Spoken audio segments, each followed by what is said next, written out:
Quem nunca teve uma história do cabelo que se partiu por conta de incompatibilidade química? Com certeza você já deve ter passado por isso, ou alguém próximo a você que o cabelo rompeu porque não teve compatibilidade entre duas químicas. Eu sou João Cavalcante e vou te ajudar a entender melhor o universo dos cabelos.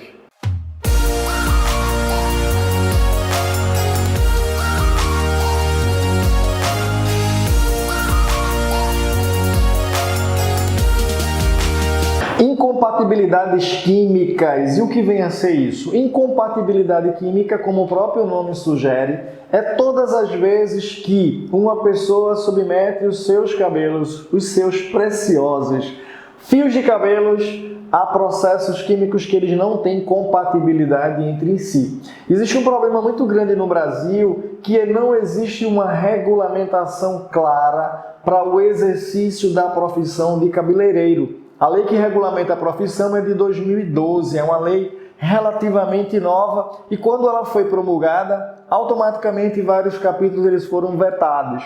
Inicialmente, a ideia era que as pessoas para exercer na profissão de cabeleireiro, uma das mais antigas, só perde para aquela outra lá, automaticamente eles teriam que ter formação, quantidade de carga horária e uma série de parâmetros. Percebeu-se que muitas pessoas que já estavam no exercício da profissão, elas ficariam de fora. Então existe um risco muito grande de haver corte químico por conta de incompatibilidade química. O que é que eu preciso entender quanto profissional de beleza, profissional de saúde estética, e o que é que eu preciso entender quanto consumidor? O consumidor, ele é extremamente responsável nesse processo, porque ele não pode dar o seu cabelo a algumas pessoas que não têm habilidade com processos químicos. Existem apenas 6 grupos de produtos químicos que eles podem alisar o cabelo. Um dos mais antigos são os hidróxidos.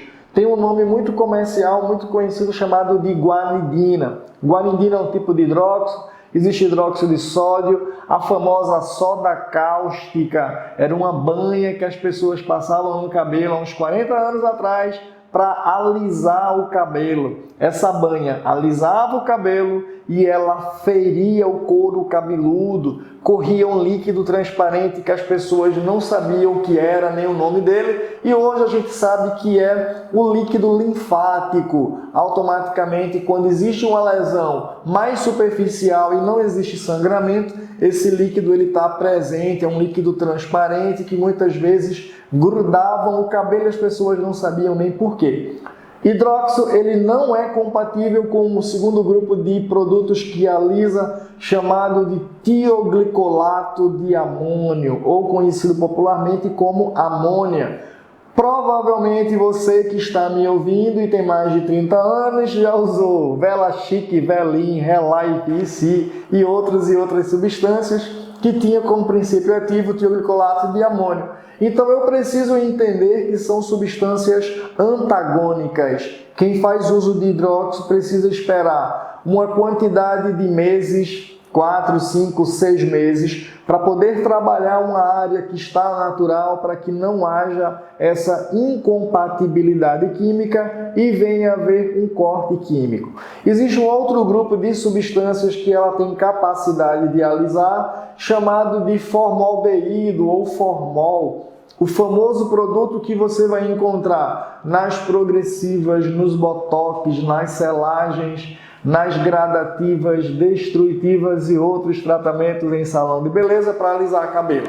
Lembrando que formol ele não é liberado pela Anvisa para ser utilizado como alisante capilar. É proibido no Brasil, mas tem muito profissional de beleza que está utilizando formol, praticando crime hediondo, porque a lei diz que você manipular um produto alterando a sua formulação com esse fim é uma atividade criminosa, então é importante repensar. E mais importante do que estar infringindo a lei é colocar a sua saúde em risco, porque formol ele é cancerígeno.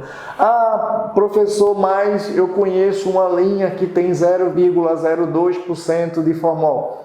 É mentira, porque 0,02 é quase nada, e quase nada não vai alisar cabelo, o percentual de formol precisa ser maior. Fora os hidróxidos, fora o triclocolato de amônio e fora o formol, vem os ácidos glioxílicos. E o ácido glioxílico, ele não é liberado pela Anvisa para alisamento capilar, e quando ele é aquecido em uma determinada temperatura, essa substância, esse produto, ele pode liberar formol sim. É um tema extremamente polêmico, mas a literatura científica, ela testa isso com bastante veracidade. Além do hidróxido, além do tioglicolato de amônio e além do ácido glioxílico, tem uma outra substância que é extremamente perigosa, presente nos salões de beleza de todo o Brasil, chamado de glutaral, ou glutaraldeído. É uma substância proibida pela Anvisa para ser utilizada como alisamento capilar, mas ela é utilizada com muita frequência. As principais características do glutaral é muito semelhante às características do formol: ardência na região dos olhos, ardência na mucosa da garganta, mucosa nasal, e é um produto que ele é cancerígeno também, mas ele está muito presente no dia a dia das pessoas. Uma outra classe de produtos com capacidade de alisamento chama-se pirogalol, mais conhecido pelo seu nome comercial de Enê, Enemaru, Enê pelúcia. Você que tem o cabelo pretão e lisão, com certeza já usou em algum momento da sua vida, ou ainda usa o Enê, que é uma substância muito presente no dia a dia. Compra lá na caixinha, muitas pessoas aplicam essa substância em casa. Então o que é que eu preciso entender? Cada produto desse, liberado pela Anvisa ou não, faz parte de um grupo de produtos. E esses produtos, eles não têm compatibilidade entre si. O que eu preciso entender é que formol, geralmente, ele vai ter compatibilidade a curto espaço de tempo, tanto com amônia quanto com hidróxido. Médio e longo espaço de tempo, esses cabelos que são submetidos a esses tipos de produtos químicos, eles vão ter automaticamente um processo de quebra capilar. Não é queda, não é o cabelo cair inteiro do couro cabeludo, mas vai haver uma ruptura nessa haste. Quando eu falo do Enê, o Enê ele não é compatível absolutamente com nada. Se o cabelo tem Enê e eu tento fazer o uso de tioglicolato, ele vai partir. Se faz o uso de Enê e utiliza hidróxido, esse cabelo vai cair. Se tem Enê no cabelo e utiliza descoloração, provavelmente esse cabelo vai cair, porque ele não vai ter compatibilidade com nada. Diversos profissionais já tiveram diversas experiências negativas pelo fato de estar utilizando produtos que não têm compatibilidade química entre si. E para as pessoas que estão utilizando o ácido glioxílico ele não tem compatibilidade com o peróxido de hidrogênio encontrado nos reveladores e na água oxigenada. Algumas pessoas vão tentar fazer mechas e esse cabelo esquenta, esse cabelo começa a espumar, o pó descolorante que foi aplicado ele começa a ganhar o dobro e o triplo de volume e começa a acontecer uma reação exotérmica nesse cabelo por conta da incompatibilidade química.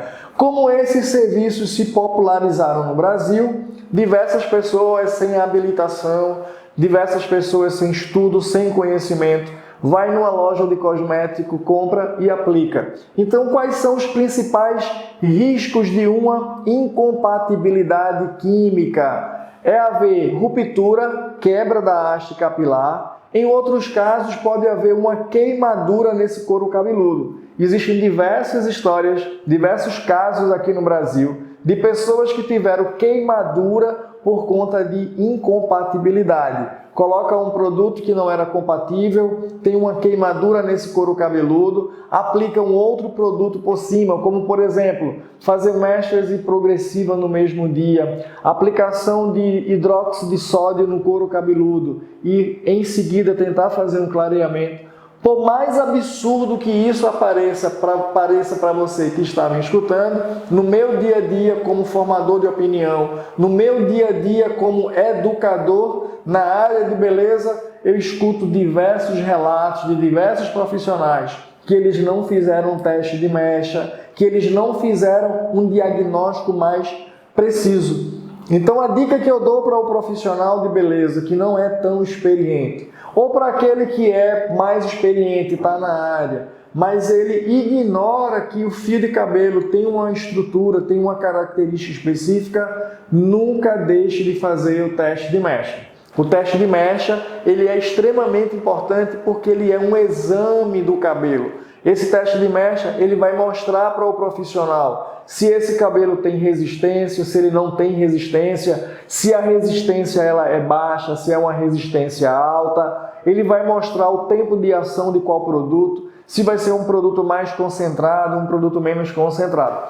E você, cliente, você que é usuário de serviço de beleza, que frequenta salão, que frequenta barbearia, você precisa entender que se você vai fazer um processo químico e o profissional não vai fazer teste de mecha, converse com esse profissional e diga, eu só vou querer fazer o processo químico no meu cabelo se você fizer um teste de mecha, porque é uma garantia. Quando aplica-se um produto apenas por uma avaliação visual, olhei para o cabelo, é um cabelo saudável, é um cabelo que eu acho que dá para passar. Pode ter sérias consequências de rompimento do cabelo, uma quebra significativa nesse cabelo. O que é que eu preciso entender? As tubulações que levam água para as nossas residências, para os nossos salões, na grande maioria das vezes são, ou todas as vezes, tubulações são tubos de metal.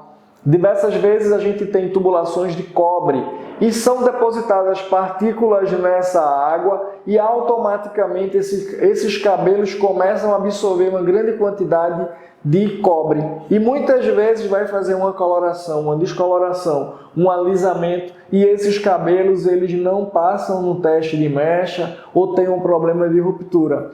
Em região litorânea é muito comum se utilizar água de poço para poder fazer abastecimento de água, abastecimento hídrico. E existem algumas águas de poço que elas são extremamente salinas e vai ser depositado também no cabelo. Quem nunca foi à praia e tomou banho com a água que era de poço e a água cortou o efeito do sabonete, cortou o efeito do shampoo que não espumou. Então é importante saber que esse tipo de água vai depositar algumas substâncias no fio de cabelo e quando for tentar fazer um processo químico pode ser que tenha sérias consequências. Então fica a dica para o profissional de beleza, nunca deixe de fazer o teste de mecha, que é uma garantia para você. E você, cliente, você consumidor final, você que frequenta salão de beleza, centros de embelezamento, recomendo que você converse com o profissional e se ele disser que não vai fazer teste de mecha, é recomendado que você não faça esse processo químico para evitar que você tenha uma quebra do seu cabelo por incompatibilidade química.